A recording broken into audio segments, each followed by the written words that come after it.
Hi there, this is Ron from Neon, and in this video I'm going to show you how to install and use our Neon Tools browser extension.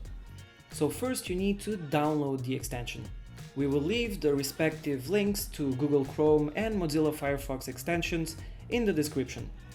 Once you have downloaded them, you can use them right away. To shorten a link, just go to the website which you want to shorten, click on the extension, click on Create Neonly Short Link, and Neonly will open in a new tab. For you to analyze an Instagram account, it's very easy as well.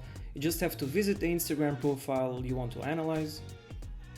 You have to click on the Neon Tools extension again, and here you have to click on Analyze Account.